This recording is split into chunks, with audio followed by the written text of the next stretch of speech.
Alam nyo ba, sa sobrang haba nito, parang pwede na akong magpatayo ng tulugan sa tabi ng manok. Grabe tabi, ang haba nito be. Sobra. Very useful to sa mga chicken natin. Sa mga manok natin be, very useful talaga to. Sa mga baby, sa mga itik, sa mga may alagang hayop dyan, good na good to. Alam nyo ba, itong ganitong kalaking net, napakamura lang nito.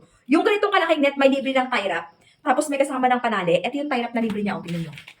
May libre ng ganito. Tapos, ayan siya. O, ilalagay ko to sa kulungan ng manok namin para secured yung mga maliliit na mga bugwit, mga maliliit na mga friendly natin. Hindi basta-basta makakapasok. Ayan yan. Kung may mga alaga kayo, mga chicken, mga baby, mga pato, goods to para sa kanila. Ganito na kalaki yan, no? 50 meters na to, Dong, di ba? 50 meters na to, pero ang mura lang nito, be, promise. Sobrang mura lang talaga nito. Ayan yung mismong yellow basket dyan. I-click mo yung yellow basket pag gusto mo ng ganito, ha? Kung may mga alaga kang mga chicken, mga bibi-bibi, mga pato-pato. Ayan. Ayan yan. Diyan ka mag-check out para ganito ka sulit. Napakamura lang, quality pa. Gagawin ko rin kayo nito. Papakita ko sa inyo kung paano ko siya ilalagay. Madali lang naman. Madali lang maglagay nito. Sobrang easy lang. O, alam mo na gagawin mo.